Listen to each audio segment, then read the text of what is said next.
The crash happened at 11:42 p.m. Black SUV, rain-slick highway, no skid marks. By midnight, the SEAL Admiral was in surgery. By morning, the neurologist said the word that froze the entire ICU. Coma. No response to pain, no speech, no voluntary movement. The Pentagon called it tragic timing. He'd walked out of a classified meeting just hours before impact. They said it was an accident. Ava stood at the foot of his bed while senior doctors discussed long-term care like he was already gone. She didn't argue, she watched. Because when one of the officials from that meeting stepped into the ICU, something shifted. Not dramatic, not obvious. The Admiral's oxygen saturation dipped, then corrected. Precise. Ava stepped closer, adjusted his fore, and leaned in just enough to whisper, "Sir, if you can hear me, don't move." The heart monitor flickered just once, then flattened back into perfect rhythm. And that's when she knew he wasn't in a coma. He was listening. Before we get into what happened that night, take a second to tell me where you're watching from. And if stories like this hit you hard, subscribe. Because what unfolded inside this ICU wasn't just medical, it was strategic. The crash happened at 11:42 at night. A black government SUV lost control on a rain-soaked highway just outside Arlington, Virginia. When investigators arrived, they found something strange right away. No skid marks on the road. No sign that the driver ever tried to steer away from danger. The impact crushed the driver's side of the vehicle like a tin can. And by midnight, a decorated Navy SEAL Admiral was lying on a surgical table under bright operating lights. By the next morning, he was in a civilian intensive care unit, breathing through a ventilator with a diagnosis that silenced everyone in the room. Coma, severe brain injury, no response to pain, no movement of any kind. The Pentagon put out a short statement calling it tragic timing. He had walked out of a classified government meeting just hours before the crash. They said the vehicle had a mechanical failure. They said it was an accident. Ava didn't say anything at all. She stood quietly at the foot of his bed while neurologists talked about his future like he was already gone. Feeding tubes, a long-term care facility, possible permanent unconsciousness. Ava was the newest nurse on the floor, blonde hair pulled back neatly, calm blue eyes, steady hands. She adjusted the fore without making a sound. She wrote down his oxygen levels. She checked his pupils. She paid close attention because what troubled her wasn't anything she could see on the surface. It was something missing. The Admiral's vital signs were far too stable for a man with injuries this serious. A person with that kind of brain trauma should have readings that jump and dip. His didn't. His breathing matched the ventilator with a kind of perfect rhythm that didn't feel random. His heart rate didn't waver even when the nurses touched him. It held steady, controlled, almost practiced. That afternoon, the first visitor arrived from the Pentagon. Not a family member, not a priest, a senior government official who had been at the same classified meeting the Admiral attended. He walked through the ICU with authority, showed his credentials, and asked for a private moment. Ava stayed inside the room using a medication adjustment as her reason to remain. She kept her eyes on the monitor while the man approached the bedside. And then something happened. Small, easy to miss. The Admiral's oxygen reading dropped by 2 points. Then it corrected itself, not the way a sick person's body corrects deliberately. Ava glanced at the man's reflection in the glass partition. His face showed nothing. He leaned down and whispered something too quiet for anyone else to hear. The Admiral's heart rate didn't jump in fear. Instead, it tightened just slightly and then settled back down as if someone had made a conscious decision to bring it under control. When the visitor finally stepped away from the bed, the numbers returned to normal. Ava reached over and pretended to check the fore line, moving close enough to speak quietly near the Admiral's ear. "Sir," she said softly, "if you can hear me, please don't react." The ventilator kept its rhythm. The monitor stayed flat for a long moment. Nothing changed at all. Then the heart rhythm gave a single small flutter, barely visible unless you were staring directly at the screen. It wasn't a random blip from a damaged brain. It looked like a deliberate signal. Ava didn't flinch. She went back to writing in her chart as if nothing unusual had happened. Because if she was mistaken, she was chasing shadows. But if she was right, this man wasn't unconscious at all. He was hiding. During evening rounds, she brought it up carefully. She mentioned the oxygen dip to the neurologist in a casual tone. He dismissed it. Normal automatic response from the nervous system, he said. She mentioned the small tension she'd noticed in the Admiral's fingers when the visitor spoke. Reflex from the injury, came the reply. She asked whether the medical team had ruled out locked-in syndrome, a condition where a person is fully conscious but completely unable to move or speak. The room went quiet for just a moment before someone cleared their throat and said, "He shows no voluntary movement." Ava nodded politely.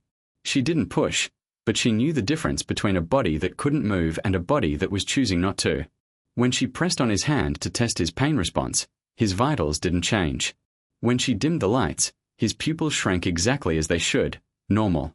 But when she said quietly, "The Pentagon official is here again," his pulse shifted just once and only slightly. The second visit confirmed what she feared. Same official, same composed voice, same request for privacy.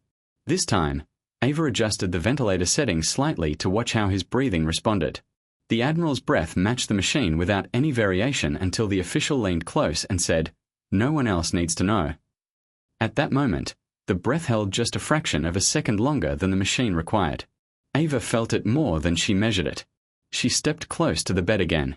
"If you understand me," she whispered, "stay completely still." The heart rhythm went flat again with a precision that felt trained, like a soldier forcing his own body to be quiet. The official smiled faintly as he straightened up, completely unaware that someone else in that room had just watched an entire silent battle play out on a hospital monitor. By that night, Ava's written notes had grown longer, though she was careful with every word. She recorded patterns without making accusations. She replayed the crash report in her mind. No skid marks, no steering correction, brake pressure recorded by the vehicle's computer, but no actual slowing down. A man who had driven through hostile territory for 3 decades doesn't freeze up.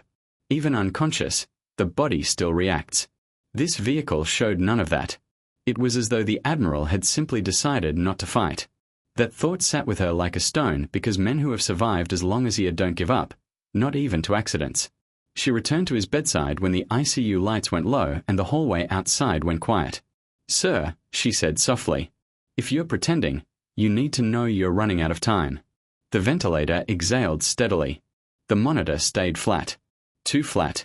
Near midnight, the Pentagon official came back without warning. Visiting hours were long over. He used his position to send the security guard down the hall and walked in alone. Ava stayed inside. By pretending to check medication lines, the room felt colder than before. The official bent close to the Admiral's ear and whispered something that made Ava's own heart rate rise. Even though she couldn't make out the words, what she could see was the response. No panic, no wild spike. The Admiral's heart rate climbed exactly 6 beats. It held there for 3 full seconds. Then it dropped back to normal as smoothly as if it had been guided by a steady hand. That kind of control doesn't come from a damaged brain. It comes from decades of training yourself to stay calm under fire. The official stood back up, looking satisfied. As he turned to go, he added quietly, almost to himself, "You won't get the chance to testify." Ava kept her eyes on the screen. When the hallway was empty again, she moved close to the bed one final time. "They're planning to move you," she whispered. "Possibly out of the civilian hospital, away from public oversight." The ventilator breathed. She leaned a little closer. "If that happens, I won't be able to protect what I've seen. The evidence won't be safe." For the first time since he had been brought in, a single tear formed at the corner of the Admiral's eye and rolled slowly down into the pillow.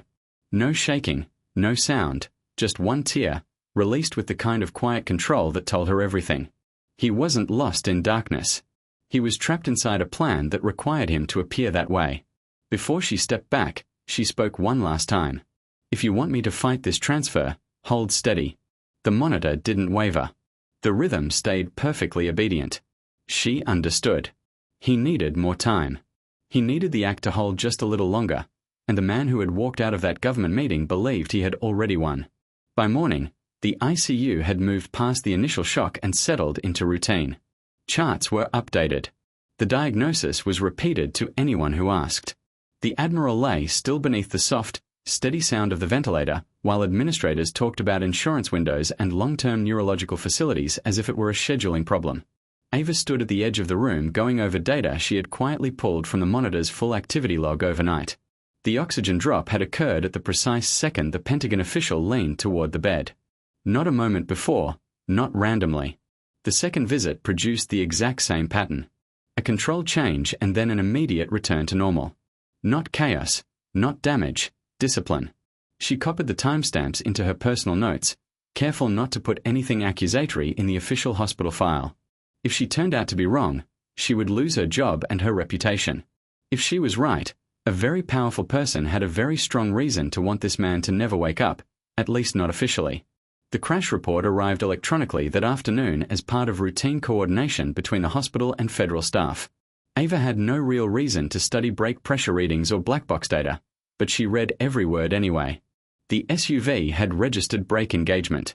The onboard computer recorded full pedal pressure, but there was no skid, no change in direction, no overcorrection. A man with 3 decades of high-pressure driving experience doesn't simply freeze. The body acts even before the mind catches up. This vehicle recorded nothing like that. It was as if someone had calmly decided not to resist the crash at all. That idea sat heavy in her chest because men like him don't surrender, not to accidents and not to anything else. The official returned at 10:03 that afternoon wearing the same calm expression he always brought with him. He asked the neurologist about long-term outcomes. He asked whether a meaningful recovery was realistically possible. He asked how much longer the hospital would continue active care before recommending a transfer to a long-term facility. Ava kept her attention fixed on a medication bag while she listened to every word. His voice was steady, businesslike, empty of anything resembling genuine concern. Then he leaned down toward the bed and said quietly, "It would be much simpler if this stayed quiet." The heart monitor didn't explode into an alarm. It climbed 5 beats. It held. Then it came back down with a smoothness that no unconscious person could produce. Ava felt it like a current passing through the air. That was not a coma.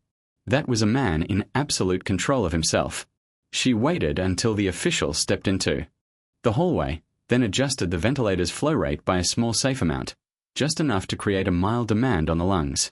She leaned close to the bed. "Sir, if you're aware of what's happening, regulate your breathing for 3 seconds. The machine carried the full rhythm. Then, so quietly, it was almost nothing. The Admiral's own breathing effort joined it. Not a spasm, not a reflex, a choice. Ava's own breathing slowed instead of speeding up. Being right didn't excite her.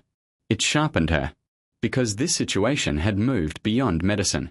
It was now something else entirely. And someone out there was convinced that the man lying in that bed would never get the chance to say what he knew.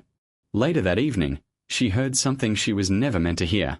The official stood at the far end of the corridor, voice low but urgent, clearly on a phone call. "If he wakes up, we have a serious problem." A pause while he listened. "No, the doctors are saying the damage is permanent." Another pause. "Yes, the neurologist has already signed off." Ava didn't wait to hear more. She walked back to the bedside and studied the Admiral's face with care. No muscle twitch, no movement behind the eyelids, nothing visible, but along his jaw, a muscle tightened so slightly, it would have looked like nothing to anyone not searching for it. She leaned close. "If you just heard what I heard, that he believes you'll never recover, don't react." The monitor obeyed. It stayed perfectly flat, perfectly steady. And in that steadiness, she heard the answer. The most dangerous person in that room was not the man lying motionless in the bed. It was the man standing down the hall, certain he had already won. Pressure from the hospital administration began arriving the following morning in polite, professional language. A case coordinator raised the topic of long-term transfer options. A senior physician mentioned bed availability and the responsible use of resources. If there is no measurable neurological improvement within 72 hours, the sentence stopped there. But the meaning finished itself. Ava requested one more round of advanced stimulation testing before any decisions were made. The request was turned down. "He is non-responsive," she was told again. She nodded. She had nothing more to say in that meeting, but she had seen something during a short overseas medical rotation. Prisoners of war who had trained themselves to fake unconsciousness under direct examination. She had learned to watch for small things, tiny shifts in breathing, the way muscles hold tension under the skin, the difference between a body that has given up and a body that is waiting. And what lay in this ICU bed was not the absence of life. It was the presence of patience. That night, the official,